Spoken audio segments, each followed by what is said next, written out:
questão que nós trazemos para o comentário de hoje foi aplicada pela Fundação Getúlio Vargas no concurso da FunSaúde 2021. Eis o enunciado. Analise a figura a seguir. Temos aqui uma estrutura isostática. A maior tensão normal positiva e negativa que ocorre na viga representada pela figura acima, cuja seção transversal é constante ao longo do seu comprimento, também mostrado na figura, é de aproximadamente. Vejam, nós temos uma estrutura isostática, uma viga biapoiada com balanço. Temos aqui 4 metros entre os apoios A e B e um balanço de 2 metros à direita. Um carregamento uniformemente distribuído é aplicado à taxa de 8 kN por metro. A seção transversal é em T. Então, a seção transversal não é retangular. Muito importante a gente observar a configuração da seção transversal. Tenho aqui uma viga T invertida, com a base de 30 centímetros e a altura total de 40 centímetros. O que é que nós pretendemos determinar? A maior tensão normal positiva e a maior tensão normal negativa. Nós precisamos, inicialmente, conhecer o diagrama de momento fletor para identificarmos quais as seções passíveis de serem aquelas onde acontecem as maiores tensões normais. Então, o primeiro passo é conhecer o diagrama de momento fletor. Só lembrando, para a gente já abrir a discussão, que a fórmula da tensão normal na flexão, lembrando que o momento fletor produz tensão normal. A tensão normal é dada por essa expressão, onde M no numerador é o momento fletor, Y é a distância a partir da linha neutra e JC é o momento de inércia em relação a um eixo baricêntrico. Eixo baricêntrico é aquele que passa pelo centro de gravidade. Fizemos aqui a configuração, um esboço da configuração do diagrama de momento fletor. Vejam que a análise da viga começa com a determinação das reações de apoio. E as reações de apoio que nós determinamos foi de 12 kN no apoio A e 36 kN no apoio B. 36 kN no apoio B, 12 kN no apoio A e a configuração parabólica. No balanço, este arco de parábola leva a um máximo em B da ordem de 16 kN momento fletor. E a parábola que nós penduramos aqui entre os apoios A e B tem 16, que eu obtenho aplicando a expressão de QL2 sobre 8. Se eu aplico QL2 sobre 8, considerando a taxa de carregamento de 8 kN por metro e o L de 4 metros, eu tenho aqui 16, que L2 sobre 8 é o que eu encontro aqui como 16, sendo que 8 acima e 8 abaixo.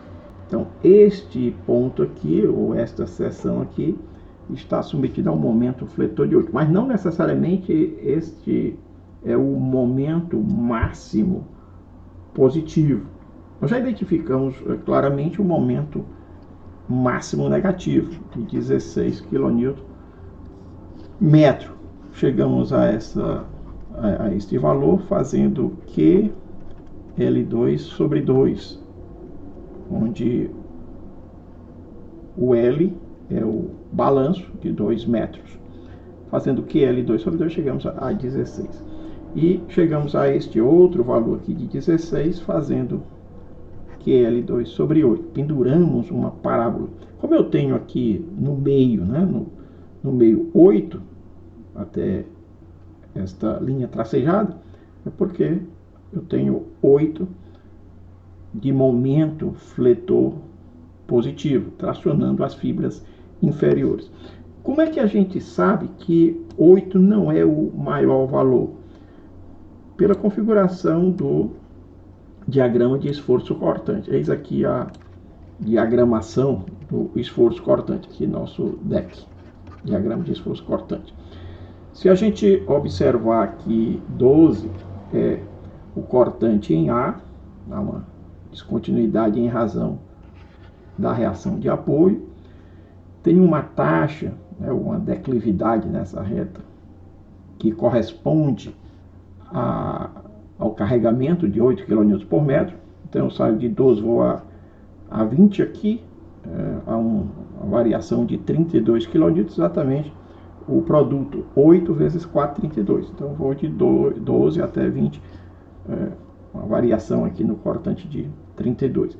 Em B há uma descontinuidade de 36 que corresponde à reação de apoio em B, 36, e aí a descontinuidade de 20 até 16. Note que essas duas retas aqui são paralelas, porque o carregamento de 8 kN por metro acontece ao longo de toda a extensão. Fazendo por semelhança de triângulo, aqui a relação 12 por 32, 12 é a altura desse triângulo, por 32, a altura desse triângulo maior aqui. Eu vou dizer que 12 está para 32, assim como x' está para 4. 4 é a distância entre os apoios A e B. Só limpando aqui. Então, com essa relação é própria de semelhança de triângulo. Eu encontro o valor de x', que vai indicar onde o momento fletor é máximo. O momento fletor é máximo acontece a 1,5 m à direita de A, do apoio A. E a expressão do momento é 12 vezes x, 12 aqui é a reação de apoio em A, vezes x, que é a distância medida à direita a partir do apoio, menos o momento decorrente do carregamento distribuído, 1/2 de 8x2. 8 é a taxa do carregamento.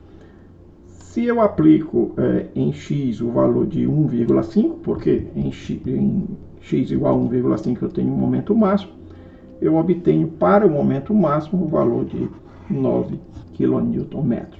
Então eu tenho duas seções a serem investigadas aqui no diagrama momento fletor. Aqui, em que o momento é de 9 kN/m, e aqui, quando o momento é de 16. Se fosse uma viga de seção transversal retangular, eu nem iria investigar a seção onde o momento é igual a 9. Eu iria investigar simplesmente a seção do apoio B, em que o momento é 16 kN/m. Só que como eu tenho aqui um T invertido, é necessário que eu faça a investigação mais detalhada. Muito bem, já conhecemos as seções e os valores de momento fletor que serão investigadas, já recordamos a expressão da tensão normal na flexão. Preciso saber o valor do JC. JC significa momento de inércia. Momento de inércia. Precisamos calcular esse momento de inércia. Talvez essa seja a etapa um pouquinho mais trabalhosa, um pouquinho só mais trabalhosa desta questão. Vai demandar a aplicação do Teorema de Steiner. Aqui eu ampliei a figura, a viga, seção T, e separei em duas partes, dois retângulos. Então eu tenho um retângulo de 10 por 30 e tenho um retângulo de 30 por 10. Vou calcular o momento de inércia em relação ao eixo baricêntrico de cada um desses retângulos. Lembrando, BH3 sobre 12. Aqui eu tenho 10. Estou fazendo primeiramente deste retângulo de base 10. 10 vezes 30 ao cubo dividido por 12. Obtenho 22.500 centímetros a quarta. Este é o momento, J1 é o momento de inércia, referente a esta parcela da seção transversal em relação a esse eixo que passa pelo centro de gravidade desta parcela retangular. Calculo também o J2. J2 é o momento de inércia, agora, desta outra parcela da seção retangular, em relação a esse eixo que é baricêntrico. Esse eixo aqui eu tomo como referência para o cálculo do momento de inércia. E aqui eu faço 30, que é a base, aqui eu tenho 30 daqui para cá, vezes 10 ao cubo, dividido por 12 da fórmula, e aí eu encontro 2.500 centímetros a quarta. Lembrando que a orientação do retângulo é decisiva para a magnitude do momento de inércia. A área é a mesma, 300 centímetros quadrados, tanto na parcela de cima quanto na de baixo, que formam a viga T. Porém, os momentos de inércia são bem distintos. J1, 9 vezes o valor de J2, em razão da posição, em razão de como o retângulo se encontra, em pé ou deitado. Ok, determinamos parcialmente, mas eu quero saber o valor do momento de inércia da seção como um todo. Então, vou trazer aqui para a gente resgatar o teorema dos eixos paralelos, teorema de Steiner. Nós calculamos para cada um daqueles retângulos, né, nós decompusemos a seção transversal em dois retângulos, e para cada um deles nós fizemos o cálculo do momento de inércia. Vamos tomar aqui uma figura genérica, né, não retangular, mas figura genérica. Se eu tenho o momento de inércia em relação a um eixo baricêntrico, ou seja, que passa pelo centro de gravidade, e quero transferir, fazer a translação para um outro eixo, esse outro eixo Z', paralelo a ZC que passa pelo centro de gravidade da figura.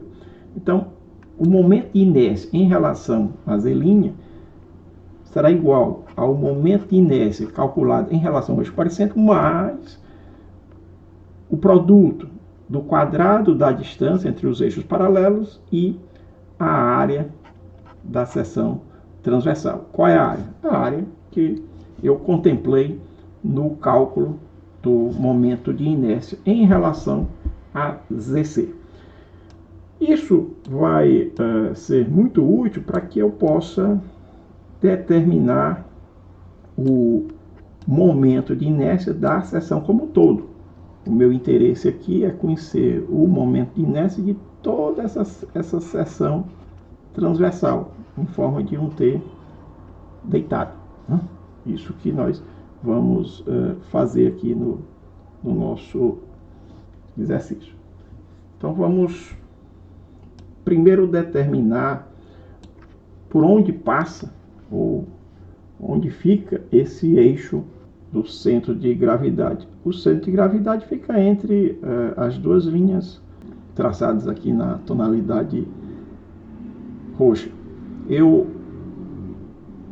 calculo em relação a esse eixo, vou chamar aqui de eixo de referência, né?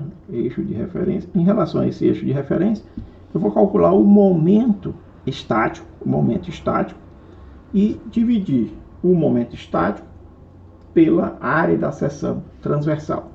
um cálculo que nos conduz à determinação de YC. O que significa YC? YC é a distância do centro de gravidade, agora esse centro de gravidade é do T invertido, de todo T invertido.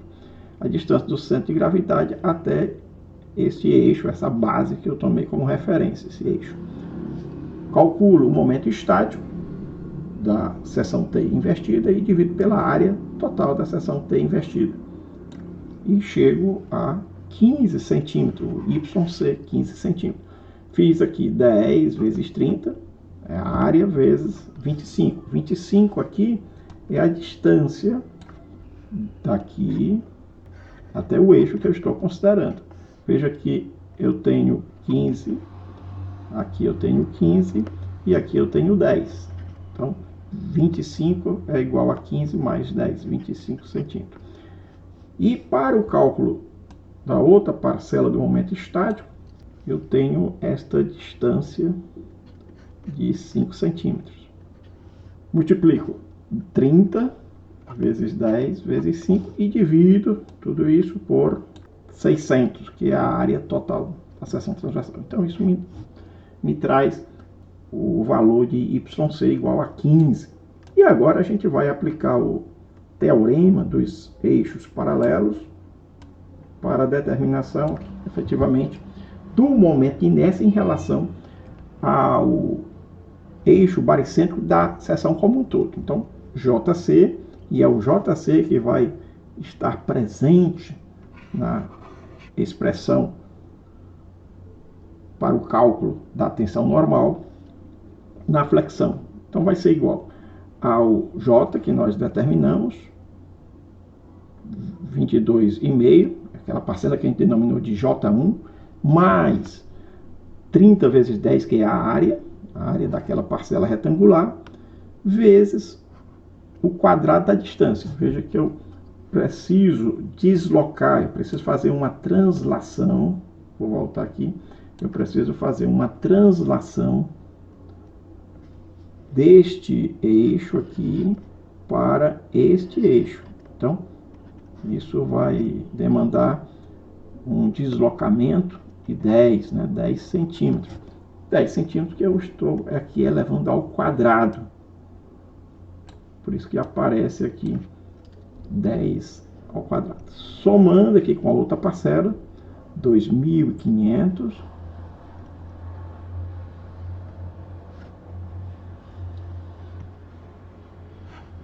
J2, chamamos de J2, mais, mesma coisa, no teorema de Steiner, 10 vezes 30, que é a área, multiplicado pelo quadrado da distância entre os dois eixos paralelos.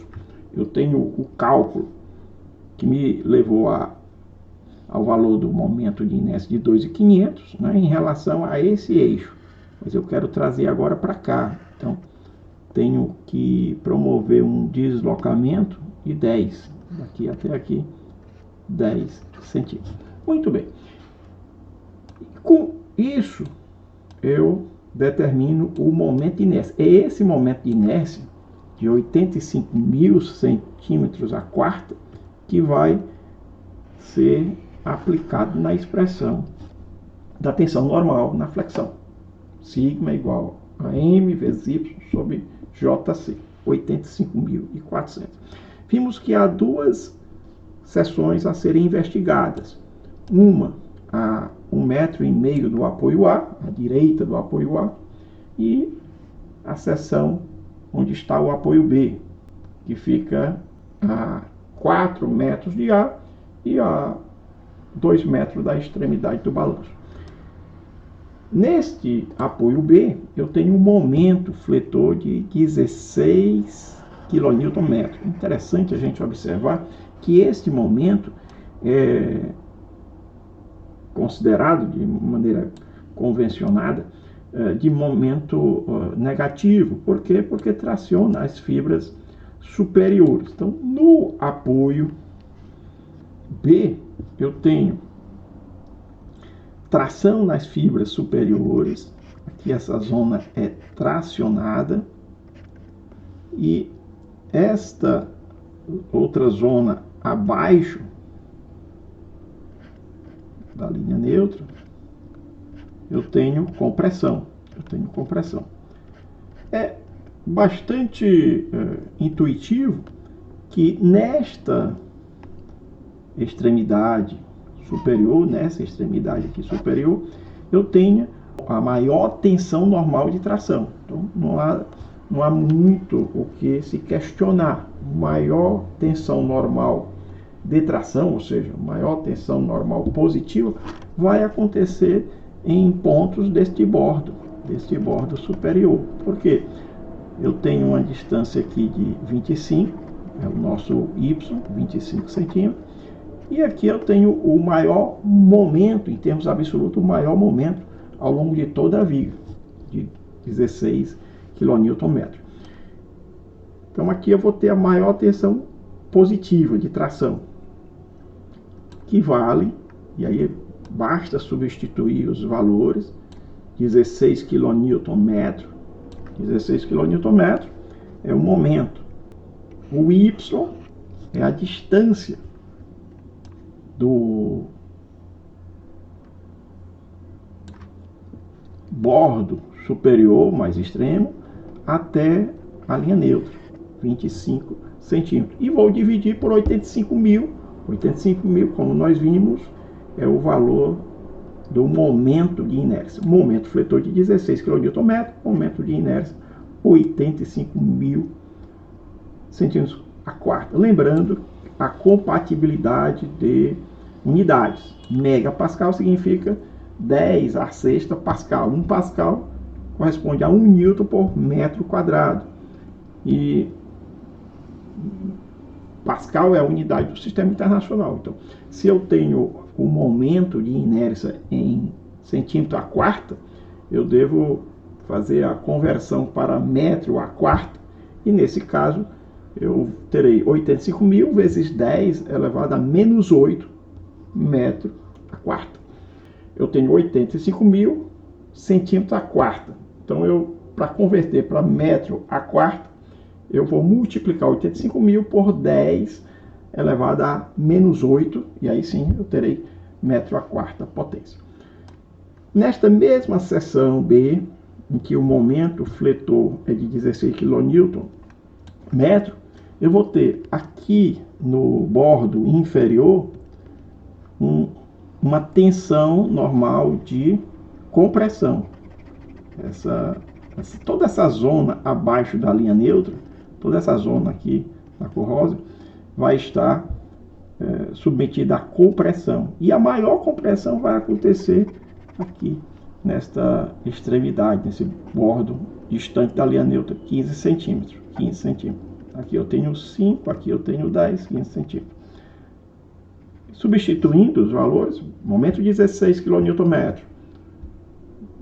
0,15 metro, que é a distância, e dividido por 85 mil, 10 a menos 8, eu chegarei a uma tensão normal negativa, no caso agora compressão, tensão normal negativa, abaixo da linha neutra, no valor de 2,8. Eu não estou expondo aqui o sinal, eu não estou exibindo o sinal, mas deixo evidenciado aqui a natureza da tensão. Aqui a tensão normal positiva, tá? Concentração, tensão normal negativa, compressão. Vamos investigar, só para não restar dúvida, vamos investigar também a seção a 1,5 metro do apoio A, em que o momento é máximo positivo. O maior momento positivo, ou seja, tracionando as fibras inferiores, é de 9 kN, que acontece ali naquela seção a 1,5 metro à direita do apoio A. Se eu aplico a expressão da tensão normal na flexão a este momento, eu vou encontrar para o valor da tensão normal positiva, ou seja, tração, o valor de 1,6 megapascal.